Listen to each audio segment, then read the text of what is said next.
Bismillahirrahmanirrahim. Assalamualaikum warahmatullahi wabarakatuh.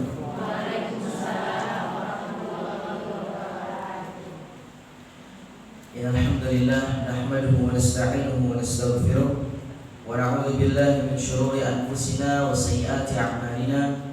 May yahdihillahu fala mudilla lahu wa may yudlil fala hadiya lahu. Asyhadu an la ilaha illallah wahdahu la syarika lahu wa asyhadu anna Muhammadan 'abduhu wa rasuluh. Ya ayyuhalladzina amanu taqullaha haqqa tuqatih wa la tamutunna illa wa antum muslimun. Ya ayyuhan nasu taqu rabbakum alladzi khalaqakum min nafsin wahidah wa khalaqa minha zawjaha wa batha minhuma rijalan katsiran wa nisaa'a wattaqullaha alladzi tasaaluna bihi wal arham innallaha kana 'alaykum raqiba. Ya ayyuhalladzina amanu taqullaha wa qulu qawlan sadida yuslih lakum a'malakum wa yaghfir lakum dhunubakum wa may yuti'illaha wa rasulahu faqad faza fawzan 'azima. Amma ba'd, fa in asdaqal hadithi kitabullah wa khairal hadi hadi Muhammadin sallallahu alaihi wasallam, syarrul umuri muhdatsatuha wa kullu muhdatsatin fid din bid'ah wa kullu bid'atin dhalalah wa kullu dhalalatin fin nar. Alhamdulillah, kita memuja dan memuji Allah Subhanahu wa ta'ala yang masih memberikan kepada kita limpahan nikmat dan rahmatnya hingga kita bisa sama-sama duduk di majelis ilmu, majelis yang penuh dengan keberkahan, majelis yang penuh dengan rahmat Allah Subhanahu wa ta'ala. Kita berdoa agar Allah Subhanahu wa ta'ala melanggengkan nikmat ini kepada kita semua supaya kita tidak bosan untuk datang ke majelis-majelis ilmu. Salawat serta salam senantiasa kita curahkan dan kita berikan kepada Nabi kita Muhammad sallallahu alaihi wasallam, Nabi yang mulia, Nabi yang kita cintai, Nabi yang kita banggakan. Semoga Allah Subhanahu wa ta'ala menjadikan kita semua hamba-hambanya yang mengikuti sunnah Nabi-Nya sampai Allah wafatkan kita di atas keimanan dan di atas sunnah Nabi sallallahu alaihi wasallam. Amin ya rabbal alamin. Jamaah kaum muslimat rahimakumullah jami'an, ahlan wa sahlan. Selamat datang di salah satu taman dari taman-taman surga, sebagaimana Nabi sallallahu alaihi wasallam ketika itu pernah didatangi oleh beberapa orang yang ingin menuntut ilmu, yang mana umur mereka yang datang ini masih tergolong belia. Tatkala Nabi sallallahu alaihi wasallam melihat pemuda-pemuda tersebut, Nabi sallallahu alaihi wasallam pun mengatakan, ahlan wa sahlan ya talibal ilm. Selamat datang wahai para penuntut ilmu. Kalian datang dengan membawa semangat yang besar. Kalian datang dengan mengharapkan ilmu yang bermanfaat.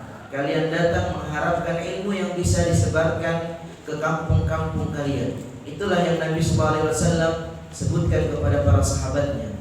Sebab itu para ummahat ana katakan ahlan wa sahlan bi hudurikunna. Selamat datang wahai para ummahat di majlis ilmu ini di Masjid Al-Jihad. Semoga Allah Subhanahu wa ta'ala senantiasa memberikan kepada kita nikmat untuk selalu menuntut ilmu. Allahumma amin. Jamaah kaum muslimat rahimakumullah rahimakumullah jami'an. Insyaallah pada kesempatan pagi menjelang siang hari ini kita akan membahas sebuah tema. Yang tema ini adalah tema yang menurut anak penting. Masya Allah, siapa yang punya tema ini? Tema ini menurut anak tema yang penting, karena sebagai seorang muslim, sebagai seorang muslimah, kita itu berharap agar nama kita bukan hanya terkenal di dunia saja. Kita berharap agar nama kita juga terkenal di langit sana. Kita berharap agar Allah Subhanahu wa ta'ala mengenal diri kita.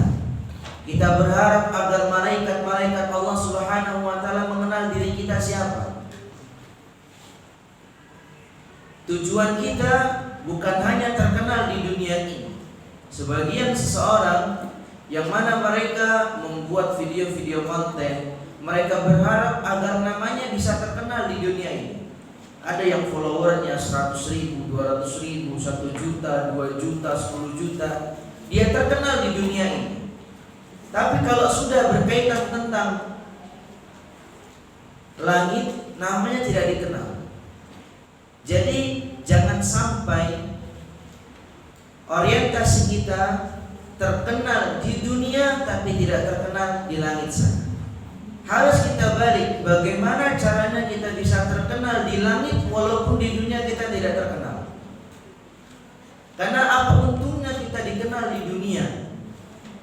Toh ketika kita meninggal banyak juga orang yang lupa dengan kita. Kalau kita orang baik, kalau kita orang yang senang menyebarkan ilmu, kalau kita senang berdakwah, insya Allah nama kita akan dikenal walaupun kita sudah meninggal. Lihat saja bagaimana para imam kita, para imam-imam kita, semacam Imam Syafi'i, Imam Ahmad, Imam Malik, Imam Bukhari, Imam Muslim dan lain-lain. Mereka sudah meninggal ribuan tahun lalu. Tetapi ketika kita menyebutkan nama mereka, kita masih mendoakan mereka dengan kata-kata rahimahumullah. Semoga Allah Subhanahu wa taala merahmati mereka.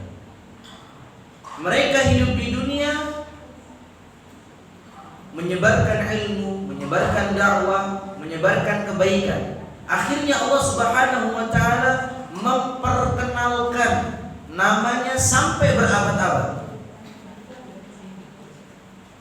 Kalau kita memang mau jadi seperti ini, alhamdulillah. Tapi kalau sekiranya kita hanya ingin menjadi orang yang kaya saja, dikenal di abad itu saja, ya udah, berganti generasi, berganti abad, kita nggak akan terkenal. Siapa di antara kita yang mengenal orang kaya di zamannya Imam Malik? Siapa di antara kita yang mengenal orang kaya di zamannya Imam Bukhari? Siapa di antara kita yang mengenal orang kaya di zamannya Imam Muslim, Imam Tirmidzi, Imam lain-lain? Gak ada di antara kita yang mengenal mereka-mereka. Dulu mungkin mereka lebih dikenal daripada para imam-imam itu. Tapi Allah Subhanahu wa taala menurunkan nama mereka, membumikan nama mereka, tidak dikenal sama sekali. Nah, jadi jamaah kaum muslimat rahimakumullah subhanahu wa ta'ala, orientasi kita supaya kita bisa terkenal di langit walaupun kita bisa tidak terkenal di dunia ini. Banyak orang zaman dahulu mengatakan wa kam min masyhurin fil ardi majhulun fis sama.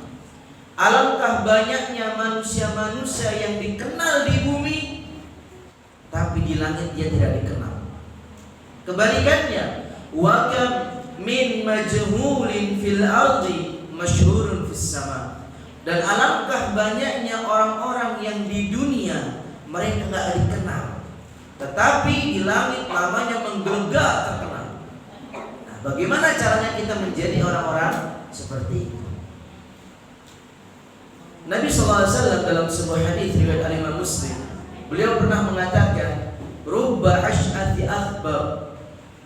Alangkah banyaknya, kata beliau sallallahu alaihi wasallam, manusia-manusia yang compang-camping pakaian,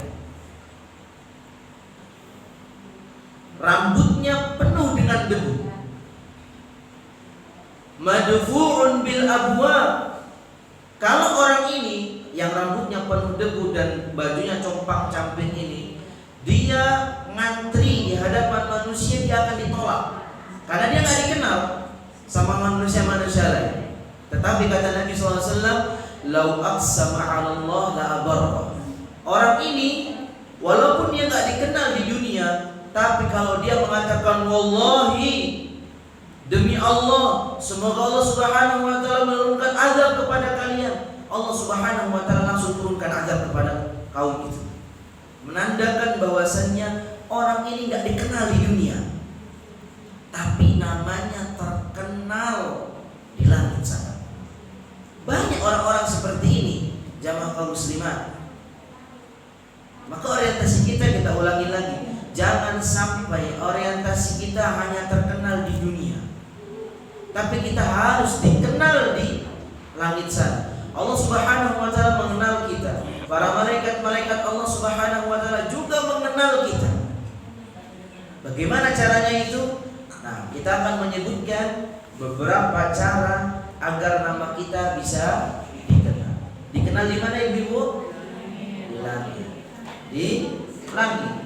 Jangan hanya dikenal di dunia, dikenal di majelis-majelis ilmu saja. Kalau umum ini, kalau udah nongkrong sama dia, masya Allah, bawaannya itu kita tambah semangat untuk ilmu. Ini bagus. Kalau ngobrol sama umum ini, bawaannya maunya belanja terus. Ada nggak seperti itu? Nah, jadi jamaah kaum muslimat rahimakumullah, ada beberapa amalan yang Allah dan Rasulnya Sallallahu Alaihi Wasallam mengabarkan kepada kita supaya Allah itu mengenal kita. Amalan pertama bisa dicatat, tolong umat yang ngobrol. Nah, tolong umat yang ngobrol dihentikan dulu ngobrolnya. Minta waktunya beberapa menit ke depan. Cara yang pertama agar Allah Subhanahu wa taala mengenal kita, yaitu kita senantiasa mengingatnya di dunia ini, yakni berzikir kepadanya. Ana ulangi. Cara agar Allah Subhanahu wa taala mengenal kita di langit sana, yaitu dengan kita berzikir. Zikir apa? Zikir apa saja yang Nabi sallallahu alaihi wasallam ajarkan kepada kita. Baik subhanallah, alhamdulillah, Allahu akbar, la haula wala quwata illa billah. Pokoknya zikir apa saja para umat yang Nabi sallallahu alaihi wasallam kabarkan kepada kita, kita kerjakan. Berapa kali Ustaz zikirnya? Terserah. Kalau kita ingin mengikuti Nabi sallallahu alaihi wasallam, maka beliau misalnya beristighfar. Dalam sebuah hadis, beliau beristighfar sehari terkadang 70 paling minimal, terkadang 100. Itu kalau kita mengikut hadis-hadis Nabi sallallahu alaihi wasallam. Kalau subhanallah setelah sholat 33 kali sekali sholat. Kalau dikali 5, silakan hitung sendiri. Allahu akbar 33 kali ketika sholat, 1 kali sholat. Dikali 5, silakan hitung sendiri. Alhamdulillah 33 kali setelah setiap sholat. Kalau dikali 5, silakan hitung sendiri. Itu kalau kita mau ngikut jumlah yang dikabarkan oleh Nabi kita Muhammad sallallahu alaihi wasallam. Kalau lebih dari itu bagaimana Ustaz? Silahkan. Tapi ingat, tidak ada jumlah patokan. Misalnya saya setiap hari harus zikir 1000 kali atau 999 kali. Nah, kalau kita sudah mematok dengan jumlah tertentu, maka kita butuh dengan dalil. Kita tidak bisa mengucapkan saya harus berzikir sekian setiap hari. Maka kalau kita mematok angka-angka itu, kita butuh dengan dalil. Tapi kalau kita jojok begitu saja, kita berzikir setiap harinya, misalnya kadang 1000 kali, kadang 2000, kadang 3000, kadang 10.000, silahkan. Yang penting kita tidak mematok. Faham Ibu?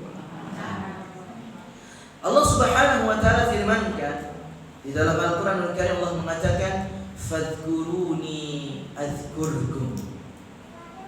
Kata Allah Subhanahu wa taala, ingatlah diriku, maka aku akan mengingatmu. Lihat Allah katakan fadhkuruni adzkurkum.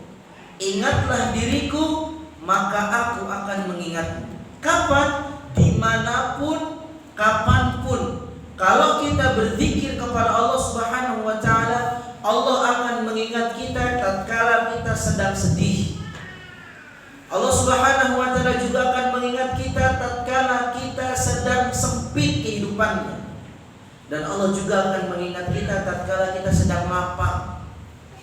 Sebab itu dalam sebuah hadis riwayat Al-Imam Tirmidzi dari sahabat Nabi SAW Abdullah bin Abbas radhiyallahu anhuma, Nabi mengatakan ta'arraf ila Allah fil raha ya'rifka fi syiddah.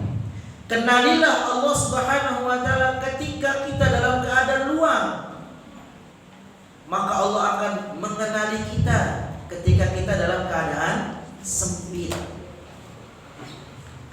Nah, ketika kita dalam keadaan bahagia, ketika kita dalam keadaan luang, ketika kita dalam keadaan senang, maka ingat Allah Subhanahu wa ta'ala, supaya Allah Subhanahu wa ta'ala mengingat kita ketika kita sempit, ketika kita punya hutang, ketika kita lagi galau, ketika kita lagi gundah gulana, Allah Subhanahu wa ta'ala akan mengingat kita. Nah, ini simbiosis mutualisme di sini. Kita mengingat Allah dalam keadaan kita lapang, Allah Subhanahu wa ta'ala akan mengingat kita dalam keadaan kita sempit. Jangan tatkala kita sempit baru ingat Allah Subhanahu wa ta'ala. Tapi ketika kita dalam keadaan lapang, gak pernah kita ingat Allah.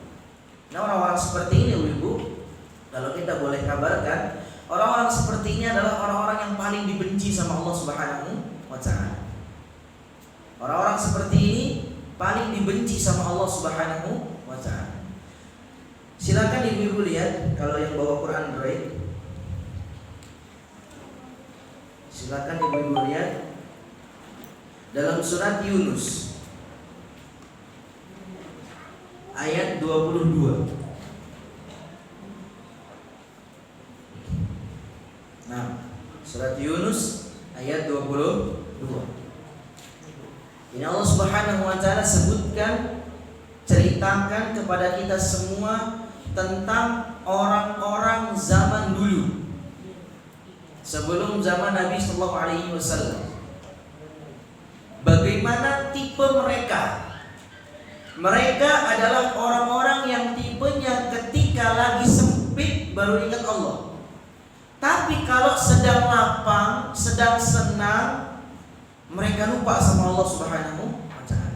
Ibu lihat dalam surat Yunus ayat 22. Allah Subhanahu wa ta'ala firmankan, Huwallazi yusayyirukum fil barri wal bahr hatta idza kuntum fil fulk wa jarayna bihim birihin thayyibah wa farihu biha. Lihat kata Allah Subhanahu wa ta'ala, Dialah Allah Subhanahu wa ta'ala yang menjalankan kalian di atas lautan ataupun di atas bumi, di atas daratan. Hatta idza kuntum fil fulk, sampai tatkala kita di atas lautan, Allah lah yang menjalankan kita dengan cara apa? Wa jaraina bihim birihin thayyibah. Allah jalankan kita dengan cara angin yang sepoi-sepoi. Kalau zaman dulu belum ada mesin kapal, mereka menggunakan layar kapal. Layar tersebut atau kapal tersebut akan bergerak kemana? Ke arah angin berhembus. Ya, kita tahu itu semua ya. Kemudian kata Allah Subhanahu wa ta'ala, wa farihu biha. Orang yang di atas kapal merasa senang, kami mendapatkan angin yang sepoi-sepoi, kemudian kami mendapatkan angin yang enak. Kami berjalan di atas lautan, berlayar di atas lautan dengan gembira. Wa farihu biha. Kemudian kata Allah Subhanahu wa ta'ala, ja'at harihun 'asifun wa ja'ahumul mawju min kulli makan. Setelah beberapa waktu setelah itu, Allah Subhanahu wa ta'ala menguji orang-orang yang di atas kapal dengan cara Allah Subhanahu wa ta'ala mengirim kepada mereka angin yang sangat kencang. Gak hanya angin, tapi ombak yang begitu hebat. Ombak yang menabrak kapal itu dari segala arah. Dari depan ditabrak, kanan kiri ditabrak, dari belakang ditabrak.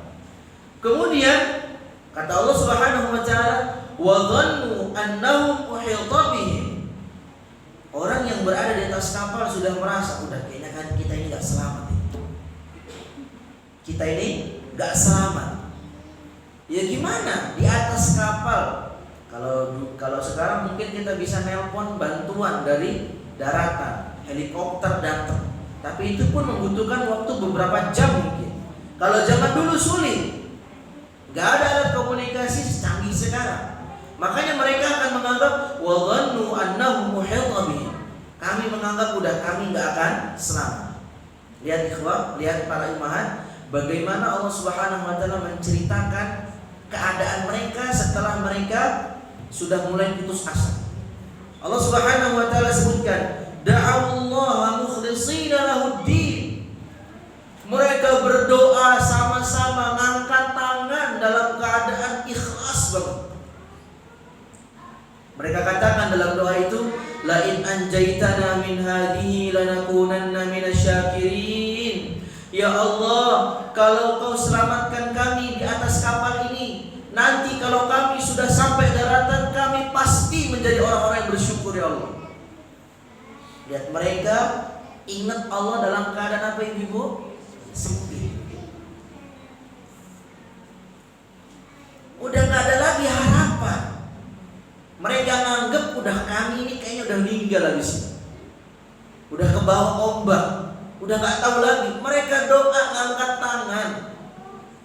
Kemudian doa tersebut mereka mengatakan, ya Allah, kalau kami sukses sampai ke daratan, kami akan menjadi hamba-hambamu yang bersyukur. Lihat ikhwah, lihat ummahat, Allah katakan di ayat 23-nya, falamma anjahum idahum yabghuna fil ardi bighairil haqq. Tatkala Allah Subhanahu wa taala menyelamatkan mereka sampai daratan, ternyata idahum yabghuna fil ardi bighairil haqq, enggak berubah. Yang tadinya mereka membangkang, tetap bangkang juga ketika sudah sukses, ketika sudah selamat. Makanya Allah katakan, ya ayyuhan nas, innama baghyukum ala anfusikum. Wahai manusia, sesungguhnya pembangkangan kalian itu bumerang bagi kalian, kata Allah Subhanahu wa ta'ala. Jadi Allah bertanya, mana doa yang ikhlas yang kalian panjatkan tatkala kalian berada di atas kapal tadi? Mana zikir kita ketika kita dalam keadaan sempit? Kok tatkala kita dalam keadaan lapang kita lupa sama Allah Subhanahu wa ta'ala? Allah benci dengan orang-orang seperti ini. Hanya mengingat Allah dalam keadaan sempit saja. Dalam keadaan lapang disuruh sholat gak mau, disuruh pakai hijab gak mau, disuruh taat sama suami gak mau, disuruh sayang sama suami gak mau. Tapi dalam keadaan sempit, ya tidak apa-apa sih sebenarnya seseorang dalam keadaan sempit itu ingat Allah, nggak apa-apa.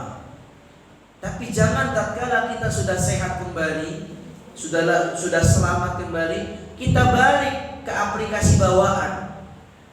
Maka jangan seperti ini.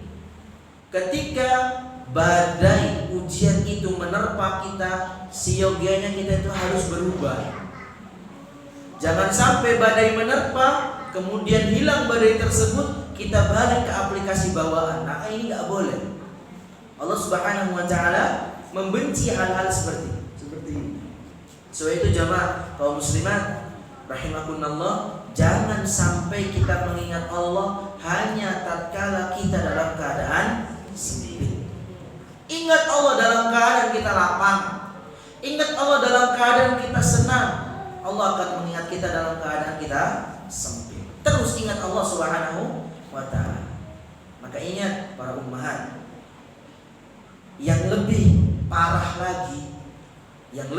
lagi ini, ada orang diuji sama Allah, kehidupannya sempit, bukannya balik ke Allah, malah tambah parah. Gak mau balik ke Allah. Ini parah. Diuji, kehidupannya sempit, anaknya meninggal, hutangnya banyak, bukannya ke masjid doa supaya dapat bantuan dari Allah Subhanahu wa ta'ala, dia malah lari ke dukun misalnya, dia malah lari ke orang pintar misalnya. Maka orang seperti ini lebih parah. Dia gak tahu momen. Namanya kalau orang lagi kejepit itu larinya ke Allah Subhanahu wa ta'ala. Ini enggak. Di dalam kejepit dia pun larinya ke selain Allah Subhanahu wa ta'ala. Ini lebih parah. Orang-orang seperti ini para ummahat, ingat firman Allah Subhanahu wa ta'ala dalam surat, silahkan buka dalam surat Toha ayat 124. Dalam surat Toha ayat 124. Nah,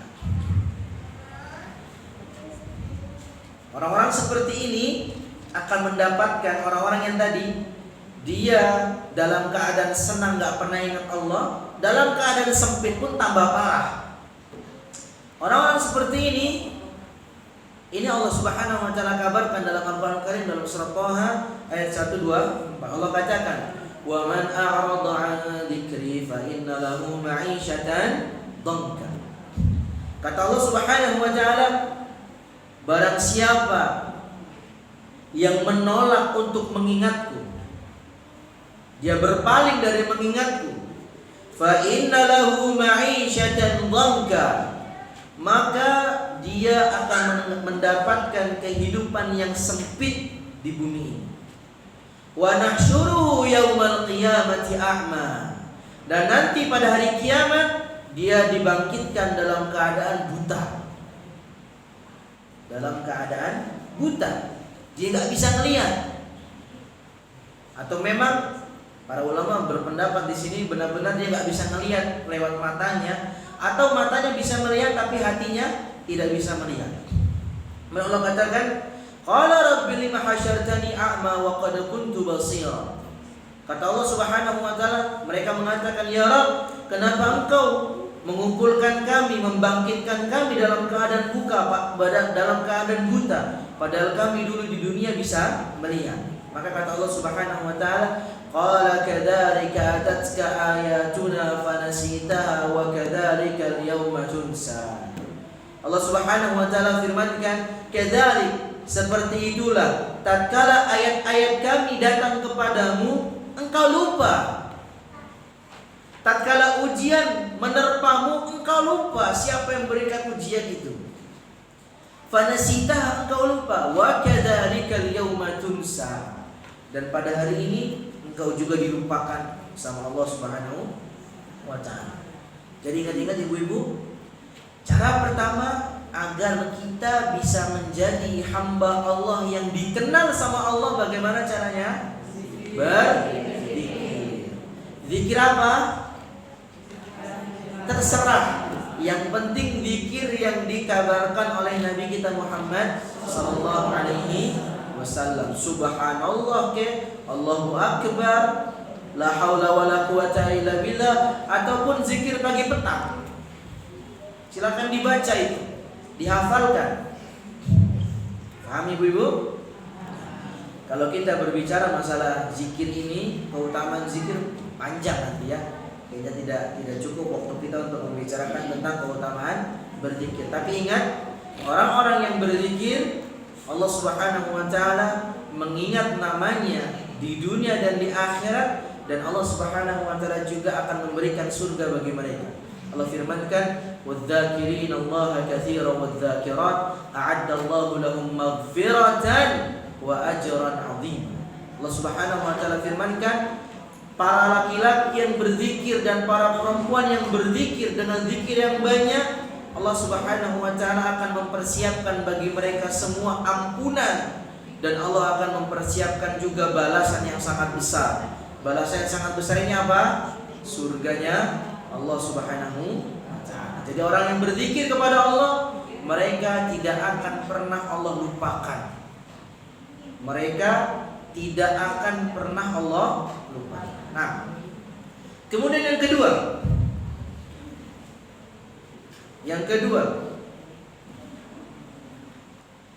cara untuk menjadi hamba Allah Subhanahu wa taala yang terkenal, yang kedua adalah duduk di majelis ilmu. Duduk di majelis ilmu.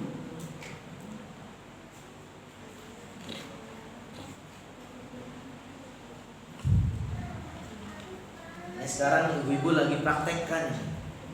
Duduk di majelis ilmu adalah cara yang mudah untuk Allah Subhanahu wa taala mengingat kita.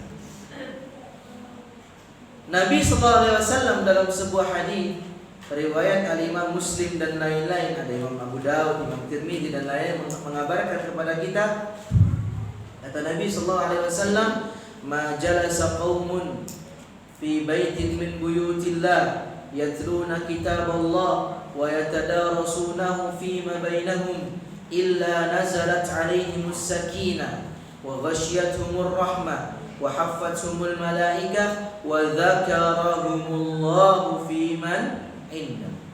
Kata Nabi SAW, tidaklah sekelompok kaum duduk di salah satu rumah dari rumah-rumah Allah Subhanahu wa taala. Mereka di sana membaca Al-Qur'an atau mempelajari isi Al-Qur'an. Maka kata Nabi SAW, illa nazalat alaihimus sakinah, kecuali ketenangan akan turun kepada mereka. Coba saya tanya kepada ibu-ibu, anak tanya, ada yang duduk di majelis kali ini dalam keadaan galau? Gak ada. Tenang gak kita duduknya? Alhamdulillah. Punya utang ibu? Ya. Kepikiran gak sekarang? Gak kepikir sekarang. Nanti kalau udah keluar dari Masjid Al-Jihad langsung kepikiran, Masya Allah, utangnya belum dibayar, janji sama bulanah juga belum.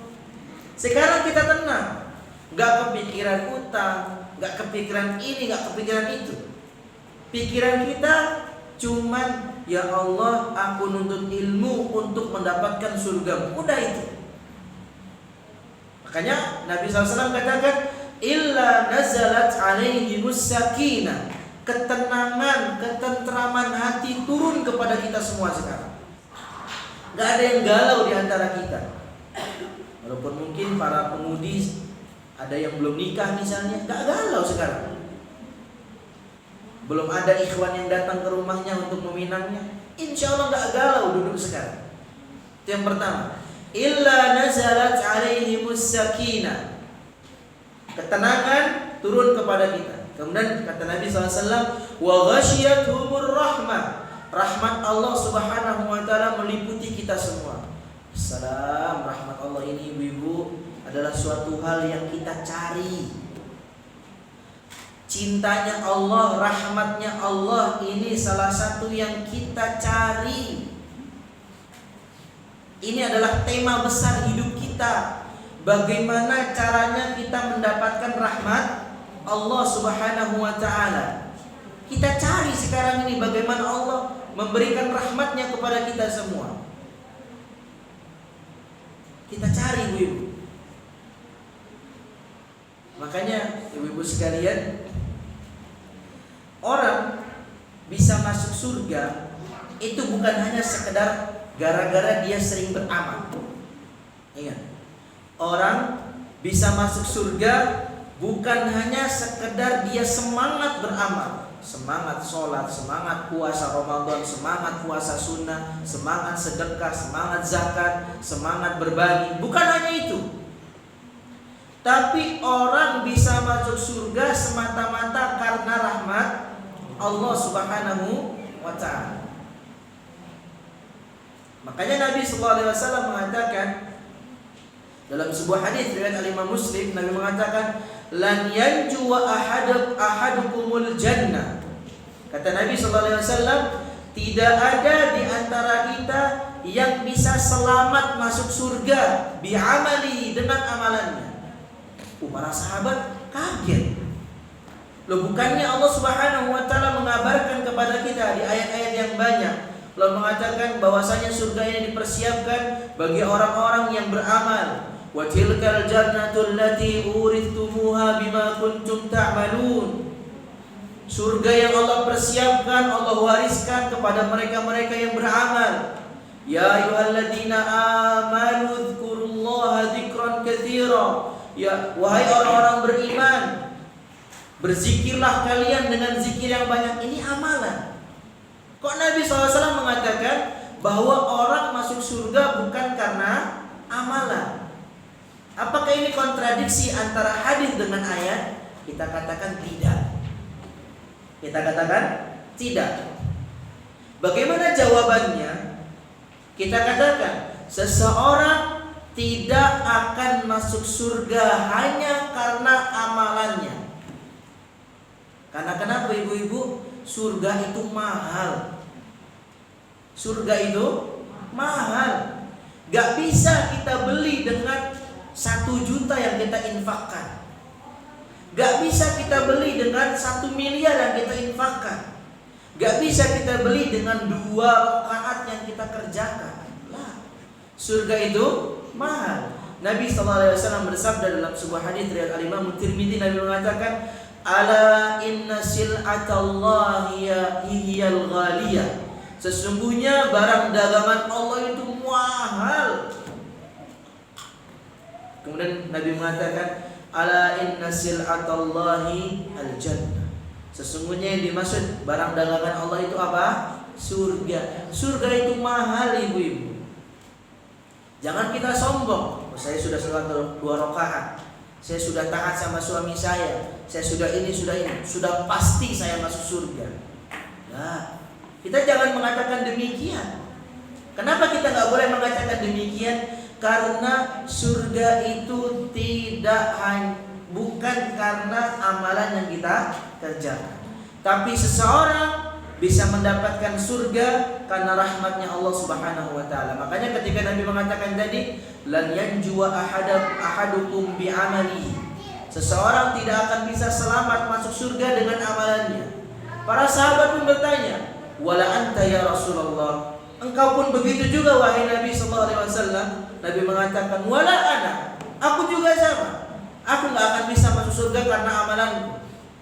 Nabi mengatakan, "Illa an yataghammadani Allahu bi rahmatin minhu wa fadl." Kecuali Allah Subhanahu wa taala memberikan rahmat dan karunia-Nya kepadaku.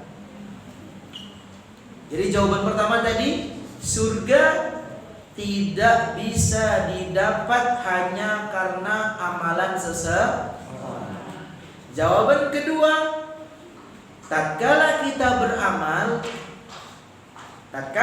beramal soleh, apapun jenis amalannya, maka amalan kita itulah yang membawa kita kepada rahmatnya Allah Subhanahu wa ta'ala. Jadi ibu-ibu, rahmat Allah ini adalah salah satu yang kita cari di muka bumi. Jangan sampai kita lupa dengan rahmatnya Allah Subhanahu wa ta'ala. Rahmatnya Allah ini Allah tebarkan dengan amalan-amalan yang bervariasi. Salah satunya duduk di majelis ilmu. Hanya Nabi mengatakan tadi, wa ghasyiyatuhumur rahmah. Rahmatnya Allah turun meliputi para penuntut ilmu di masjid. Dan yang ketiga, wa haffathumul malaikah. Dan para malaikat Allah Subhanahu wa taala mereka turun di majelis ilmu membentangkan sayap mereka karena mereka cinta kepada para penuntut ilmu. Dan yang terakhir ini yang keempat sebagai syahid dari omongan kita, kata Nabi sallallahu alaihi wasallam, wa dzakarahumullahu fiman inda. Dan Allah akan mengingat-ingat nama-nama orang yang duduk di majelis ilmu itu. Para malaikat tadi yang turun, yang mereka membentangkan sayapnya, mereka mencatat nama orang-orang yang duduk di majelis ilmu. Jadi ibu-ibu yang duduk di majelis ilmu sekarang ini namanya sudah dicatat sama para malaikat. Ibu ngapain aja di majelis ilmu ini dicatat. Oh fulana, umum ini duduknya nyender misalnya. Dicatat para malaikat itu. Fulana jam sekian buka WA, dicatat ibu. Buka Facebook, buka TikTok, buka Instagram, dicatat sama Allah, sama para malaikat. Fulana ketika ustadznya lagi menjelaskan, ngobrol sama sampingnya, itu dicatat semua para ibu. Hanya hati-hati. Hati-hati. Alhamdulillah aja nggak ada OTT gitu. Coba kalau ada OTT dari malaikat, udah kena semua kita ya. Nah,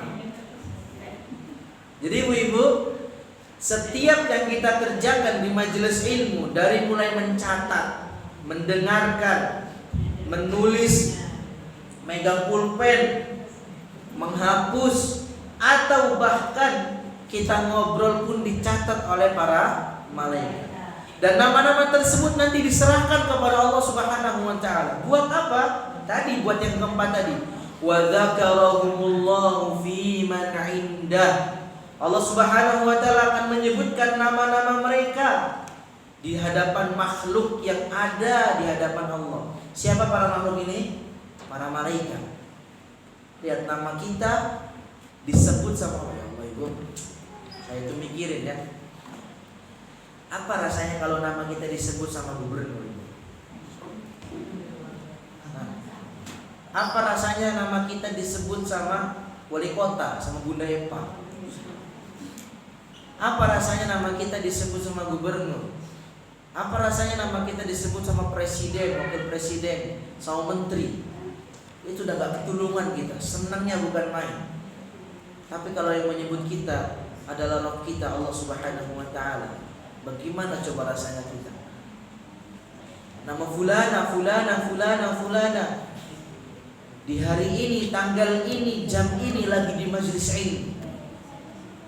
Makanya nggak ada sama sekali kesengsaraan orang yang datang ke majelis ilmu. Lihat dalam beberapa hadis Nabi Sallallahu Alaihi Wasallam yang berkaitan tentang orang-orang yang duduk di majelis ilmu. Lihat ibu-ibu ya, anak kabarkan kepada ibu-ibu. Orang yang di majelis ilmu tadi dapat 4 fadilah, 4 keutamaan. Yang pertama, tumanina atau ketenangan turun, rahmat turun, malaikat turun, kemudian Allah Subhanahu wa taala akan menyebutkan nama-nama kita. Dalam riwayat Imam Ahmad rahimahullahu taala. Dalam riwayat Imam Ahmad rahimahullahu taala, Nabi SAW mengabarkan kita bahwasannya setelah kajian bubar, kajian selesai, kita akan berdiri. Maka ada suara dari langit. Kita nggak dengar suaranya, tapi kita harus mengimani hadis ini. Hadis ini sahih. Nabi SAW mengabarkan kepada kita bahwasannya ada suara dari langit yang mengatakan, "Kumu maghfuran lakum qad buddilat sayyi'atukum hasanat." Bangunlah wahai kalian para penuntut ilmu dari majelis-majelis ilmu yang telah usai. Setelah kita bangun, maka kata suara ini, maghfuran lakum, kita bangun dalam keadaan dosa-dosa kita diampuni selama kita duduk di majelis ilmu. Berapa dosa yang kita kerjakan ibu-ibu dalam sehari? Itu bisa diampuni sama Allah Subhanahu wa taala ketika kita duduk di majelis ilmu. Gak hanya diampuni ibu-ibu. Lihat rahmatnya Allah Subhanahu wa taala kepada para penuntut ilmu. Yang pertama, dosanya diampuni. Yang kedua, dosa yang diampuni itu, misalnya kita duduk di majelis ilmu selama sejam, dosa kita diampuni 1 juta. Maka dosa yang diampuni ini Allah ubah jadi kebaikan. Gak ada sama sekali kesengsaraan orang-orang yang duduk di majelis ilmu. Dosanya diampuni, dan dosa yang diampuni tersebut Allah ganti dengan kebaikan. Kalau 1 juta dosa yang diampuni, berarti Allah ganti dengan 1 juta kebaikan. Makanya gak ada kesengsaraan ibu. Lihat nih, dalam hadis lain Nabi SAW mengabarkan, ketika mengabarkan tentang tadi, "Kumu maghfurun lakum qad buddilat sayyi'atukum hasanat." Sebagian para sahabat mengatakan, "Ya Rasulullah, wahai Rasulullah SAW, ada beberapa orang yang dia tujuannya bukan ke majelis ilmu, tapi dia duduk di pelataran majelis ilmu." Contohnya, misalnya masjid kita ini di samping jalan raya, yang mana Masya Allah misalnya kamar mandi di masjid kita ini bagus. Orang bisa silahkan masuk kamar mandi untuk buang hajat mereka. Suatu saat kita ngisi kajian di sana, kita kajian di situ, di masjid itu. Ada beberapa orang yang mana mereka mampir ke masjid buat ke kamar mandi. Misalnya 2 orang, yang Yang satu nunggu kawannya di masjid, yang satu di kamar mandi. Lihat ikhwah, lihat para ummahat. Kata Nabi SAW, kata para sahabat, wahai Rasulullah SAW, ada orang-orang yang hadir di majelis ilmu bukan untuk menuntut ilmu, tapi mereka hanya lalu lalang saja, duduk di masjid, kemudian mendengarkan ilmu. Maka kata Nabi SAW, haula'i qaum la yashqa minhum jalisuhum.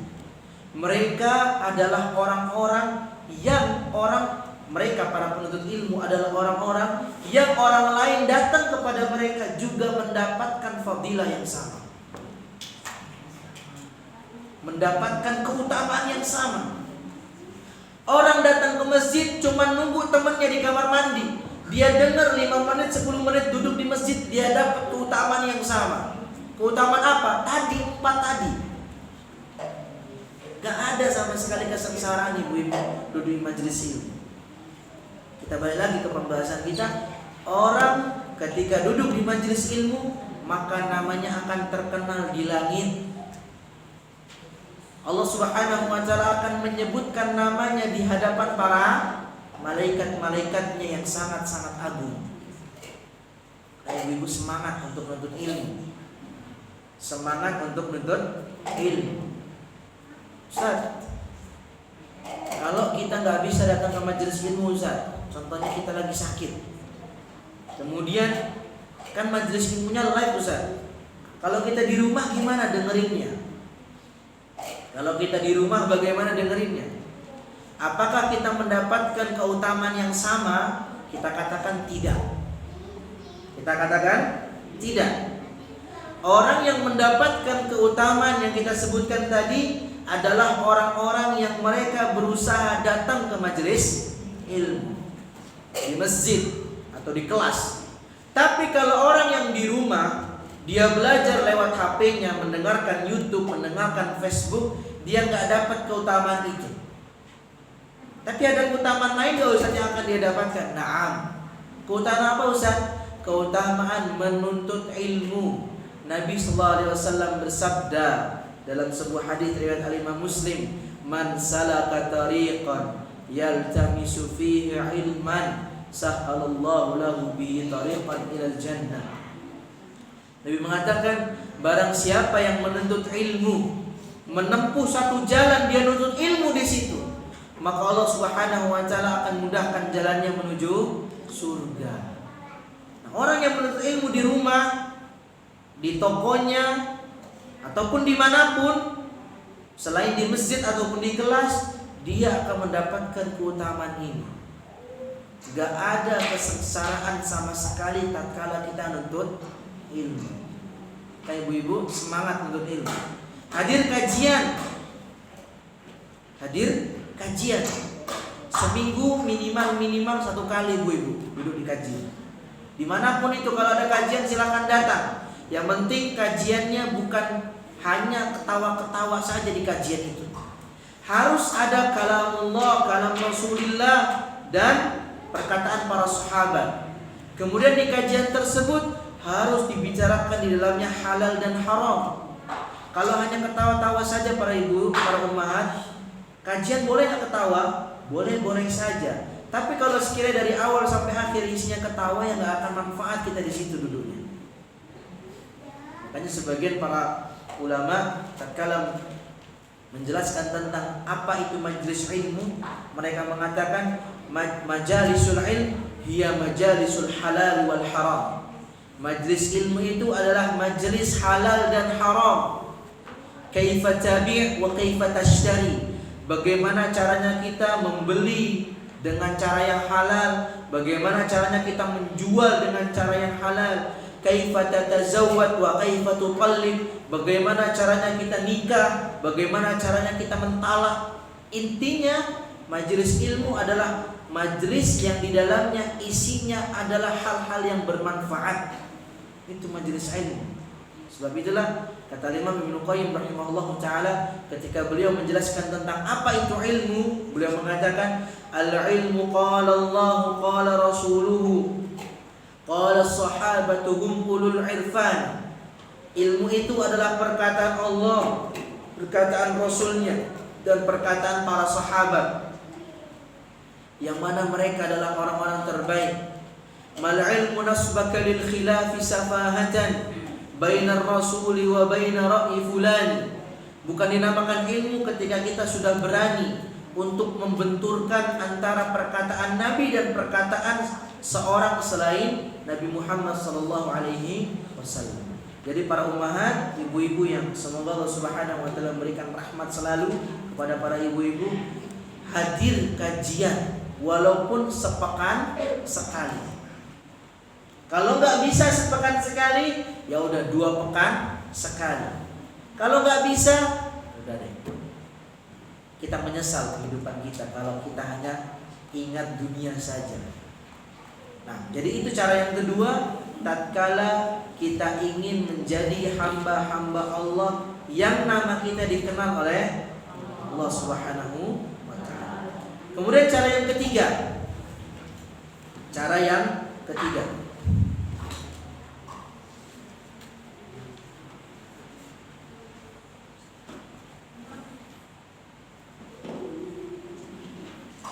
Adalah kita menjadi hamba Allah yang dicintai.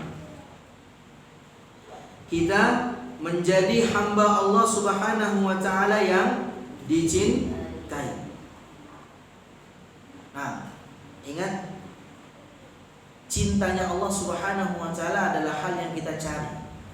Dan cintanya Allah Subhanahu wa taala itu bisa kita dapat bukan dengan hanya satu cara, tapi dengan banyak cara. Ketika kita sudah mendapatkan cintanya Allah Subhanahu wa taala, kita termasuk orang-orang yang Allah Subhanahu wa taala kenal. Yang Allah Subhanahu wa taala kenal di mana? Di akhirat dan di dunia. Dalam sebuah hadis riwayat Al-Imam Muslim dan lain-lain, dari sahabat Nabi sallallahu alaihi wasallam Abi Hurairah radhiyallahu anhu, Nabi sallallahu alaihi wasallam bersabda, "Innallaha ta'ala idza ahabba 'abdan da'a Jibril." Kata Nabi sallallahu alaihi wasallam, ketika Allah Subhanahu wa taala sudah mencintai seseorang, maka Allah akan memanggil Jibril, malaikat ketuanya malaikat, tetuanya malaikat, sayyidul malaikat, Jibril alaihi salatu wassalam. Ketika Allah sudah cinta sama seseorang, maka Allah akan manggil Jibril. Buat apa? Nabi mengatakan, Allah Subhanahu wa taala firmankan, ini hadis qudsi. Kata Allah di hadapan Jibril, "Inni uhibbu fulanan fa ahbibhu." Wahai Jibril, aku cinta sama seseorang, maka tolong kau juga cinta sama dia. Nanti ibu masyhur. Ketika Allah cinta sama orang, Allah akan menyebut nama orang itu di hadapan Jibril. Bukan hanya disebut, tapi Allah katakan, "Ya wahai Jibril, aku cinta sama fulan dan fulana. Tolong cintai dia juga." Maka Jibril pun, kata Nabi SAW, "Fayuhibbuhu Jibril." Jibril pun langsung cinta sama fulan dan fulana itu. Kemudian Jibril langsung memanggil seluruh makhluk-makhluk yang ada di langit sana. Kata Nabi SAW, "Thumma yunadi fis sama." Jibril memanggil seluruh makhluk yang ada di langit sana. Kemudian Jibril mengatakan, "Innallaha yuhibbu fulanan fa ahibbuh." Wahai para penduduk langit, sesungguhnya Rabb kita Allah Subhanahu wa taala mencintai seseorang, mencintai fulan dan fulana. Tolong kalian cintai orang-orang ini. Maka kata Nabi SAW, "Fayuhibbuhu ahlus sama." Seluruh penduduk langit langsung cinta sama orang ini. "Tsumma yudau lahul qabula fil ard wa idza abghadha 'abdan da'a Jibril." Kemudian kata Nabi sallallahu alaihi wasallam, setelah para penduduk langit itu mencintai orang ini, maka Allah Subhanahu wa taala menetapkan orang ini termasuk orang yang diterima oleh kalangan masyarakat. Allah Allah Subhanahu wa taala menetapkan dia termasuk orang yang dicintai oleh masyarakat. Maka kita lihat ikhwah, kita lihat ibu-ibu, kalau kita cinta sama fulana karena Allah Subhanahu wa taala, kemudian karena dia soleha, berarti fulana ini termasuk orang yang dicintai sama Allah. Buktinya seluruh orang yang dekat sama fulana pasti cinta. Ini menandakan fulana termasuk orang yang dicintai sama Allah dan para penduduk. Jadi orang seperti ini, ibu. Jadilah orang seperti ini. Kalau kita duduk sama kawan, kawan itu merasa imannya naik. Kawan itu merasa rasa takutnya naik. Kawan itu merasa lebih dekat kepada Allah Subhanahu wa taala. Tapi Ustaz, boleh enggak bercanda? Boleh. Tapi ingat, bercanda ada batasnya. Bercanda ada batasnya. Tidak setiap hal kita bercandai.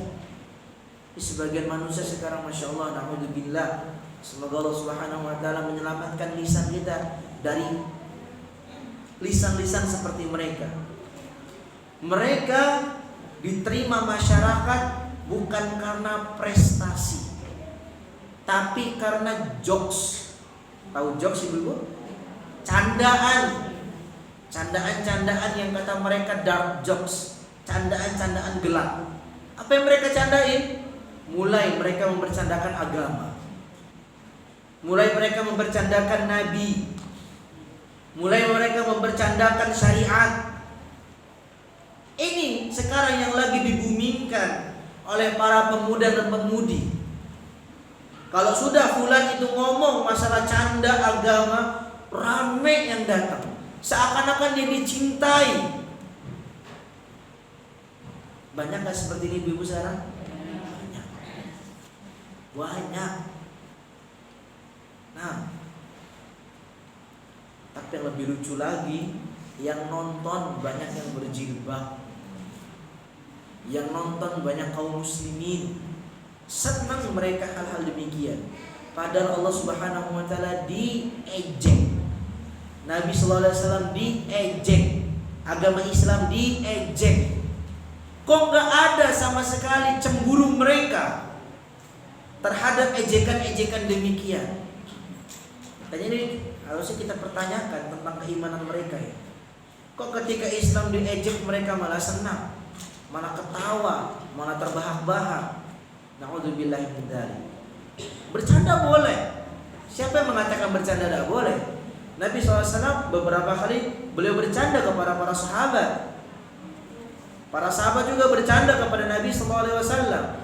Tapi tidak setiap hal di muka bumi ini, di kehidupan kita harus bercandai. Makanya kata Imam Malik rahimahullah ta'ala, silahkan bercanda apapun, tapi ingat, jangan sesekali kita membercandai agama. Silahkan kita bercanda tentang suatu apapun, tapi jangan sekali-kali kita bercanda. Jadi para ummahat, para ibu-ibu, jadilah orang yang dicintai oleh Allah dan Rasulnya dan penduduk langit. Maka orang-orang di sekitar kita juga akan mencintai kita. Tapi ingat, ada potongan hadis kedua. Nabi SAW mengatakan, wa idza abghadallahu 'abdan da'a Jibril. Kalau Allah Subhanahu wa taala benci sama seseorang, maka Allah akan memanggil Jibril alaihi salatu wassalam. Allah mengatakan, inni ubghidu fulanan fa'abghidhu. Wahai Jibril, aku membenci sama satu orang, sama fulan atau fulana, maka tolong kau benci dia juga. Jibril pun langsung benci sama orang ini. Kemudian Jibril pun langsung memanggil seluruh penduduk yang ada di langit sana. Jibril mengatakan, innallaha yubghidu fulanan fa'abghidhu. Wahai para penduduk langit, sesungguhnya Rabb kita Allah Subhanahu wa taala benci sama fulan atau fulana, bencilah dia. Maka seluruh penduduk langit pun membencinya. Fair. Orang yang dicintai Allah juga akan mencintai, dan para penduduk langit juga mencintai. Orang yang dibenci, Allah juga akan membencinya, dan para penduduk langit juga membencinya. Jadi para ummahat, raihlah cinta Allah Subhanahu wa ta'ala. Terkadang seseorang dicintai Allah Subhanahu wa ta'ala bukan karena nikmat yang dia berikan. Ingat ya, para ummahat, terkadang Allah cinta sama fulan atau fulana bukan berbentuk nikmat yang diberikan kepada fulan atau fulana. Ada fulan atau fulana, dia dapat harta yang begitu banyak, dia dapat mobil yang begitu mewah, dia dapat pokoknya perbendaharaan di dunia dia dapat semua. Terkadang Allah Subhanahu wa ta'ala menampakkan cintanya bukan di status sosialnya, di status hartanya, tapi terkadang Allah Subhanahu wa ta'ala menampakkan cintanya kepada seorang hamba dengan ujian. Makanya Nabi SAW mengatakan, innallaha idza ahabba qauman ibtalahum. Sesungguhnya Allah Subhanahu wa ta'ala kalau cinta sama seseorang, maka Allah akan menguji orang itu. Allah Subhanahu wa ta'ala akan memberikan ujian kepada orang itu. Ujian lewat mana, Ustaz? Ujian di dunia apapun. Ujiannya apapun. Bukan hanya sekedar masalah dia miskin misalnya, dia kaya pun itu ujian. Makanya kita lihat beberapa para nabi dan para rasul, mereka diuji dengan istri. Sebagian wanita-wanita solehah juga dia diuji dengan suami. Sebagian para nabi juga diuji dengan anak mereka. Lihat bagaimana Allah Subhanahu wa ta'ala firmankan dalam surat Tahrim. Allah katakan, wa daraballahu mathalan, dan Allah Subhanahu wa ta'ala memberikan permisalan tentang orang-orang yang kufur. Tentang orang-orang yang kufur. Siapa mereka? Imra'ata Nuh wa imra'ata Lut. Istrinya Nabi Nuh dan istri Nabi Lut. Padahal istrinya Nabi Nuh, istri Nabi Lut, mereka berdua di bawah seorang pemimpin atau suami yang nabi. Tapi Allah tetapkan mereka berdua termasuk orang-orang, termasuk perempuan-perempuan yang menjadi penghuni neraka. Allah juga mempermisalkan kepada kita semua tentang wanita-wanita penghuni surga. Siapa mereka? Maryam dan istrinya Fir'aun. Istrinya Fir'aun dia diuji dengan kebengisan suaminya, diuji dengan kebejatan suaminya, tapi dia tetap menjadi hamba Allah Subhanahu wa ta'ala. Jadi ujian seseorang itu berbagai hal dia bisa dapatkan. Kadang ujian dari harta, kadang ujian dari mertua, kadang ujian dari orang tua, kadang ujian dari suami, kadang ujian dari istri, kadang ujian dari anak, kadang ujian dari tetangga, kadang ujian dari keluarga. Semuanya ujian. Makanya tatkala kita mendapatkan ujian-ujian itu, para ummahat, husnudzonlah kepada Allah Subhanahu wa ta'ala. Ya Allah, Engkau memberikan ujian ini semoga bisa meringankan dosa-dosaku ya Allah. Ya Allah, kalau Engkau uji aku, semoga Engkau menjadi semoga aku menjadi orang-orang yang Engkau cintai di dunia dan di akhirat. Harus seperti itu para umat. Jadi ketika seseorang sudah dicintai sama Allah Subhanahu wa ta'ala, dia termasuk orang-orang yang Allah kenal. Ya, kita saja kalau mencintai fulan atau fulana, kita kenal sama orang itu. Kita kenal dengan orang itu, bagaimana kehidupannya, bagaimana rumah tangganya, bagaimana anak-anaknya, bagaimana status sosial, kita kenal.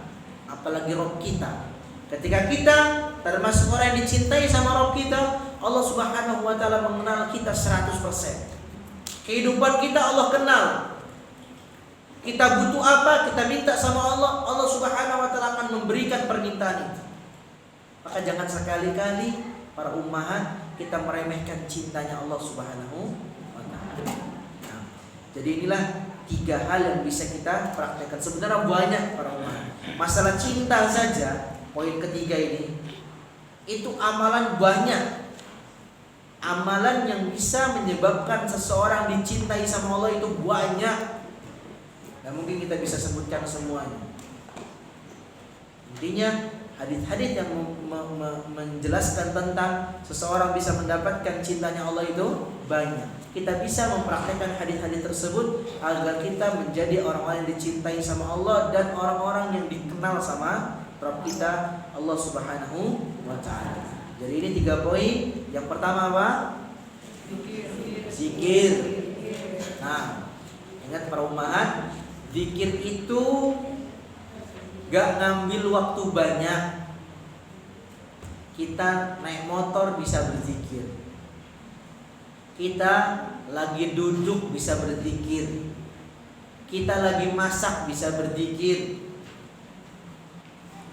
Kita lagi bengong sendirian juga bisa berzikir. Ini amalan yang sangat mudah. Dia hanya menggerakkan lisan saja, berzikir. Kemudian yang kedua apa para ummahat? Duduk di majelis ilmu.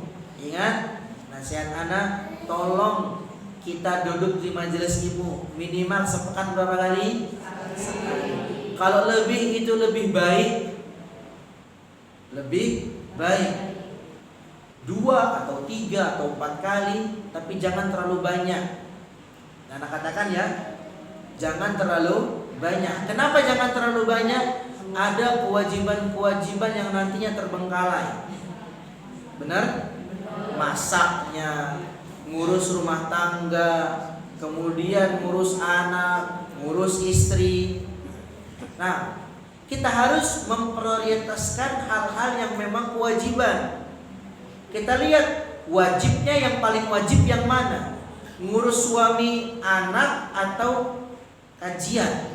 Maka kita lihat ngurus suami dan anak itu lebih prioritas. Sulit anak ngomongnya.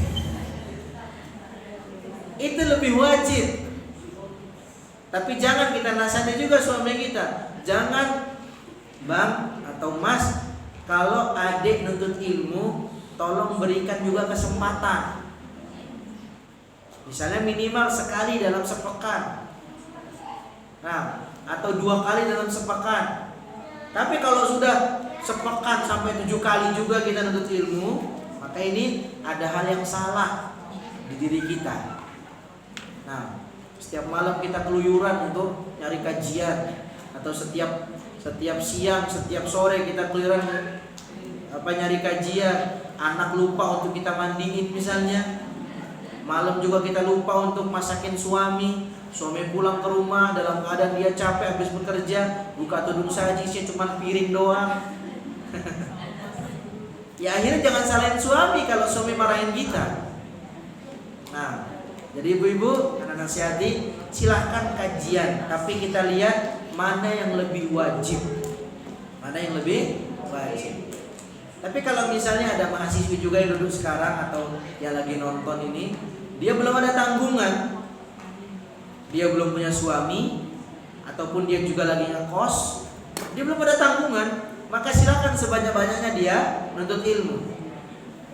Sehari 3 kali dia menuntut ilmu silahkan, karena dia belum ada kewajiban sebagai seorang istri. Bahkan itu lebih bagus daripada dia hanya di kamar, di kosan, dia scroll Instagram, scroll TikTok. Itu lebih bermanfaat dia duduk di kajian. Yang ketiga apa ibu? Nah, menjadi hamba Allah yang dicintai. Ingat, amalan yang dicintai oleh Allah itu banyak banget. Silakan ibu-ibu buka dalam Al-Quran maupun hadis, itu banyak banget. Gak mungkin kita sebutkan pada kesempatan siang hari ini. Tapi intinya salah satu amalan atau salah satu keadaan ketika Allah Subhanahu wa taala cinta sama seorang hamba, yaitu ketika Allah menguji hamba itu. Nabi mengatakan tadi, innallaha idza ahabba qauman ibtala. Sesungguhnya Allah kalau cinta sama sebuah kaum, Allah akan menguji kaum tersebut. Nah, itulah 3 poin yang bisa kita sampaikan, kita bisa berikan kepada ummahat. Semoga Allah Subhanahu wa taala melanggengkan nikmat majelis ilmu ini kepada kita semua, dan semoga Allah Subhanahu wa taala juga memberikan kepada kita pemahaman mendalam dalam agama kita, dan semoga Allah menjadikan kita semua orang-orang yang bermanfaat, orang-orang yang semangat untuk mengerjakan hal-hal yang bermanfaat bagi diri kita dan akhirat kita. Mungkin yang bisa kita sampaikan. Kalau sekiranya ada pertanyaan, fala tafadhali.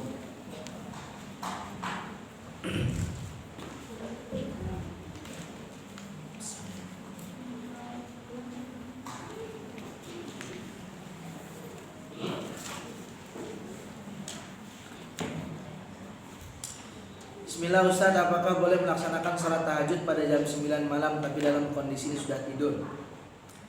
Dan jam berapakah batas minimal untuk melaksanakan salat tahajud? Syukur besar. Nah, salat tahajud itu sebagian para ulama mengatakan salat tahajud itu dimulai ketika kita sudah tidur.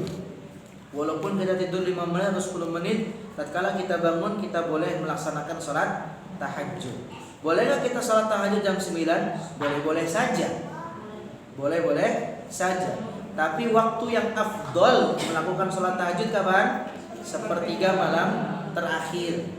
Itu waktu yang paling afdol kita melaksanakan salat tahajud. Kalau memang kita nggak bisa melaksanakan salat tahajud di suatu sepertiga malam terakhir, maka silakan laksanakan di sebelumnya. Misalnya kita bangun jam 10 atau jam 11, jam 12, jam 1, silakan kita laksanakan salat tahajud. Kemudian jam berapakah batas minimal melaksanakan salat tahajud? Ya ba'da isya. Ba'da isya itu batas minimal ya. Ini batas minimal atau maksimal yang ditanyakan?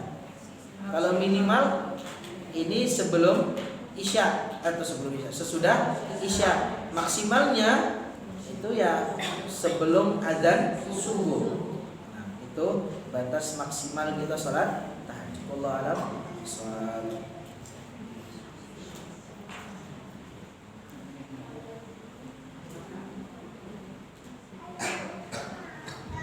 Assalamualaikum Ustaz, izin bertanya bagaimana jika kita berimam dengan imam yang tidak disukai oleh makmum, di mana bacaan imam tersebut juga kurang bagus? Apakah kita akan tetap bermakmum padanya atau pindah ke masjid lain? Terima kasih Ustaz. Masya Allah ya. Para ummahat, kita harus melihat maslahat dan madorotnya. Terkadang seseorang itu, seorang ummahat apalagi, dia sudah mulai hijrah misalnya, dia sudah mulai pakai cadar, dia keluar rumah pakai cadar. Atau para bapak-bapak, dia sudah keluar rumah dalam keadaan cingkrang misalnya atau berjenggot. Kalau sekiranya dia tidak sholat di masjid dekat rumahnya, maka akan menjadi petaka yang lebih besar lagi. Cukup dalam keadaan kita hijrah saja sudah dianggap dicoreng jelek. Jangan lagi kita tambahkan dengan cara kita sholat bukan di masjid terdekat di rumah kita. Jadi kita harus melihat maslahat dan madarat bagi kehidupan kita dan keluarga kita. Jangan sampai kita sudah hijrah, suami sudah hijrah, nyari masjid yang jauh dari rumah kita. Nah, itu akan membuahkan buah bibir yang jelek di masyarakat nantinya. Apakah kita bermakmum dengannya itu sah? Sah. Bermakmum dengan orang yang bacaannya jelek itu sah. Makanya para ummahat ini juga insyaallah sering ngomong ini di masjid-masjid kaum muslimin di Bandar Lampung ataupun di Lampung. Karena sering mengatakan bahwa seyogianya bagi seorang imam itu dia harus punya kemampuan dalam membaca Al-Qur'an. Itu syarat mutlak jadi imam. Makanya kata Nabi sallallahu alaihi wasallam, ya ummul qauma aqra'uhum li kitabillah. Orang yang pantas jadi imam siapa? Orang yang paling fasih baca Quran.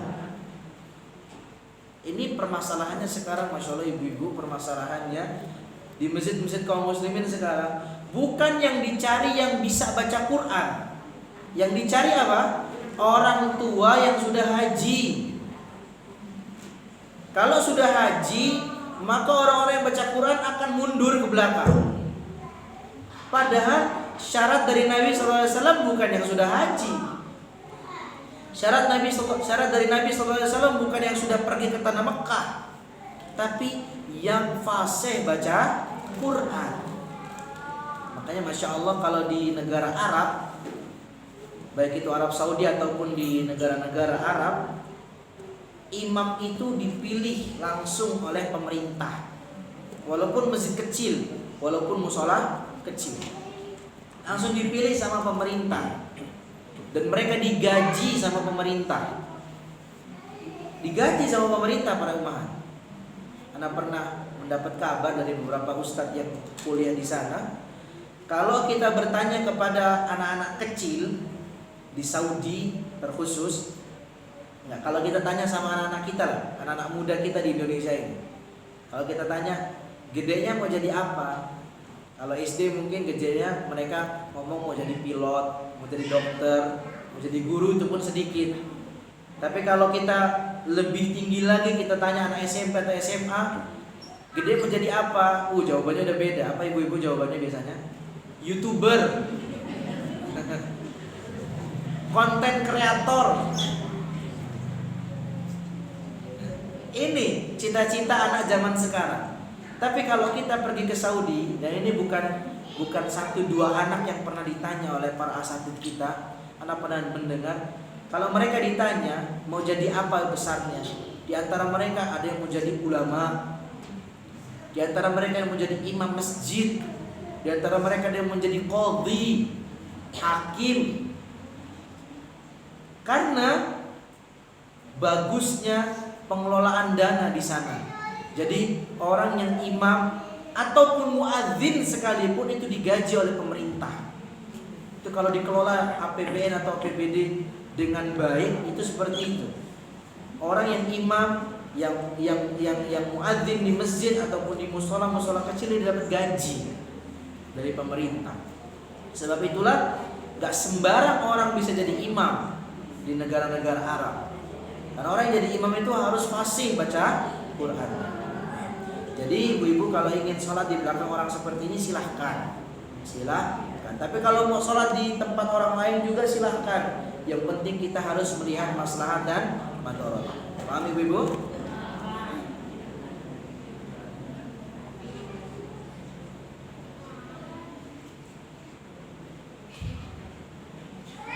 Assalamualaikum Ustaz, bagaimana hukumnya jika seorang pendidik atau guru menerima gaji dari wali murid yang bekerja di bank? Halal.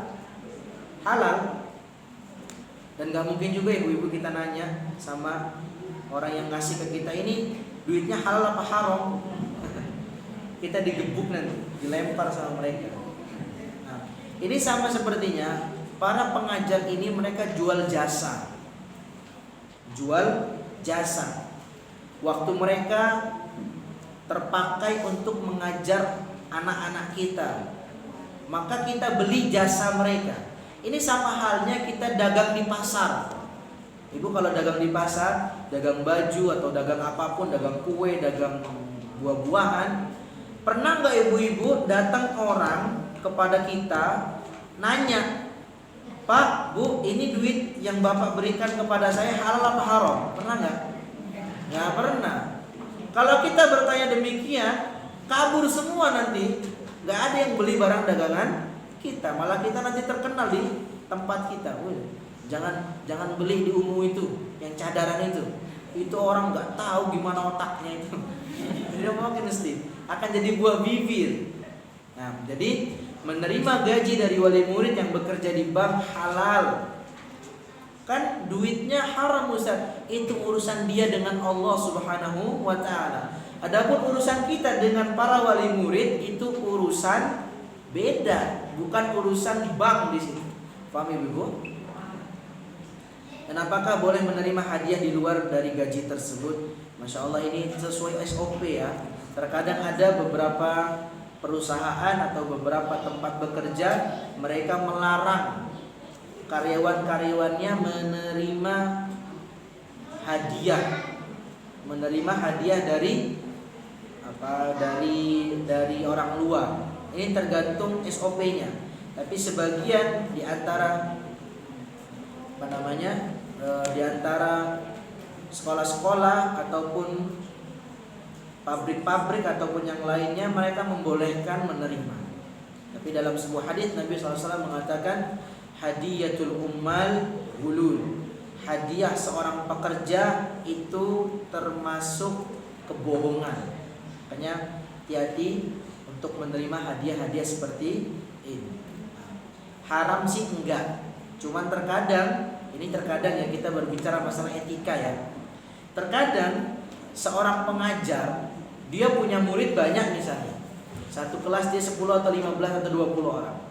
Ada satu murid ini yang wali muridnya setiap pekan atau setiap bulan itu ngasih fulus ke kita sebagai seorang pengajar. Maka terkadang seseorang itu kalau ada murid yang sering memberi ini, dia melakukan kesalahan, itu kita maafin terus. Ada utang budi kita sama orang itu. Nah, ini yang ditutup sama syariat seperti itu. Supaya kita kalau ngajar ya semuanya sama rata. Gak ada yang dibagi-bagi di situ. Cinta kita nggak dibagi-bagi ketika kita mengajar sama murid-murid. Wallahu a'lam bishawab.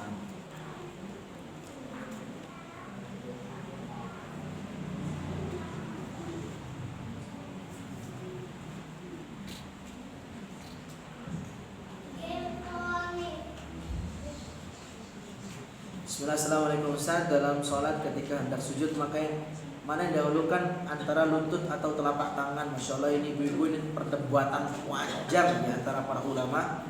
Karena Nabi SAW mengabarkan janganlah kalian sujud turun sujud kama ya berukul ba'ir, sebagaimana onta itu turun menderung.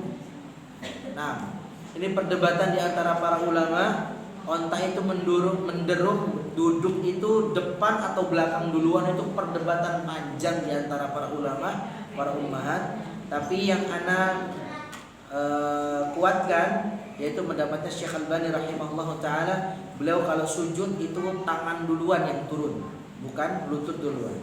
Tapi kalau para ummahat ingin lutut duluan silahkan. Misalnya tangannya sakit, punya uzur, lutut duluan ya silahkan. Intinya pembahasan ini tidak ada ijma', tidak ada kesepakatan di antara para ulama. Ada yang mengatakan tangan dulu, ada yang mengatakan lutut dulu. Dan dua-duanya di antara mereka memahami hadis yang sama. Hadis yang tadi kita sebutkan. Nabi SAW melarang untuk turun sujud sebagaimana ontak menderung. Mereka mulai memahami hadis ini dengan pemahaman mereka. Ada yang mengatakan ontak turun itu belakang dulu. Belakang dulu, makanya kalau kita turun ya tangan dulu depan. Ada yang mengatakan tangan yang belakang itu tangannya ontak, maka turunnya lutut dulu. Nah, ini perdebatan panjang di antara para ulama. Tapi kalau Anda lebih memilih pendapatnya Syekh Albani rahimahullah yang mengatakan bahwa tangan dulu yang turun. Wallahu a'lam.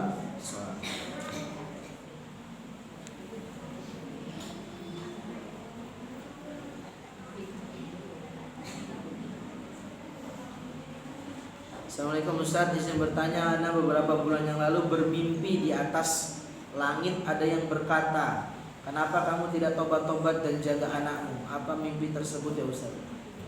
Ibu saya bukan pentakwil mimpi ya. Nah, ini ada ilmunya sendiri nih, masalah mentakwil atau biasa disebut dengan mu'abbir. Pentakwil mimpinya dan ilmunya sendiri. Wallahu a'lam bishawab. Ini apa pertandanya? Ya pertandanya ibu lagi tidur. Nah, kalau memang seperti itu ya ya silahkan cepat-cepat taubat supaya Allah Subhanahu wa taala menerima taubat kita dan memberikan kepada kita surga. Wallahu a'lam.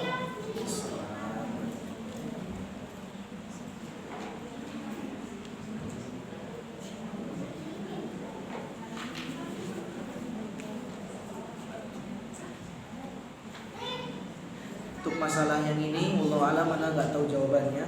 Hukum seorang wanita yang sedang sholat di luar, kemudian dia menggunakan jilbab yang pakaiannya yang mana jilbabnya tidak menutupi pergelangan tangan.